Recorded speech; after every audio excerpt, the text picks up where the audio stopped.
So I'm walking out to the panhandle pawpaw tree, and I'm going to try to find a male flower to pollinate the sunflower pawpaw, and then I'm going to come back if I can find a male flower from the sunflower and pollinate the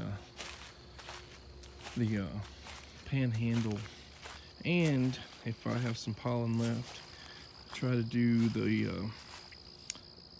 male sunflower to the Tennessee seedling. It's kind of a death-defying thing here because there's a slope which this tree is on. I don't think that flower has got pollen yet, but I think this one here does.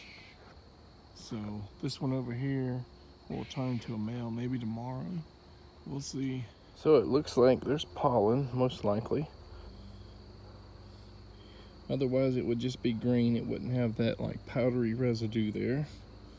I'm not an expert, so let's wish me luck. Walking back, I'll just say that there really aren't too many open flowers on this Florida Panhandle seedling yet. So we'll probably have to do this every 4 to 7 days to try to get some more pollination. So this is when I need a tripod or something. I got a brush here. It's a little wider than I wanted. You can see all that pollen. Here is the sunflower. I can see that one's a male already. We're just gonna kind of tickle these guys. Try to get pollen in there. Just get a little more pollen from the flower here. As you can probably see, that yellow stuff. I pulled another male off. The petals kind of fell. So this is the sunflower. We're going to go back to the panhandle seedling. Back at the Florida Panhandle pawpaw, and there's only like 4 or 5 open flowers that may accept this.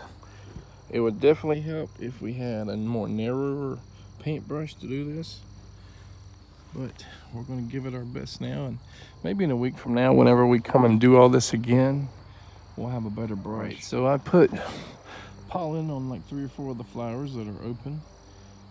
It's like death-defying because the sun is right in my eyes as I try to get the top few there, and the angle of the ladder, you know, I have to lean forward and to the right or it's going to just crash. So yep, it was death-defying to pollinate this plant. So the purpose of this cross is the panhandle seedling.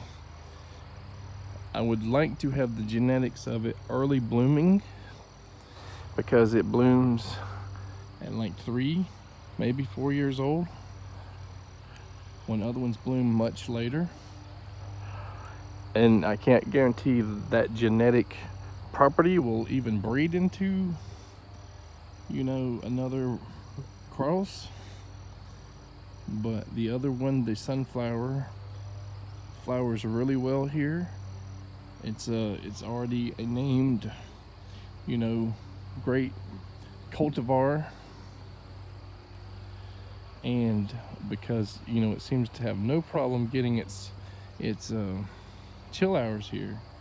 So we'll see. Back at the Tennessee seedling, our largest and oldest one, and I have a little bit of leftover pollen from the sunflower, and there's probably a little bit of pollen from the Florida Panhandle one too. So I'm just going to do all these low ones until I run out of pollen. And this, any fruit and seeds we get from this one will be separated, you know, labeled differently, because it took so long to actually flower and fruit. It was not like a young bloomer, and so far the fruit quality and size hasn't been great, but we'll see this year with the extra feeding of the tree if it does better. As you probably can see, there's still quite a bit of pollen on this brush, all that yellow stuff.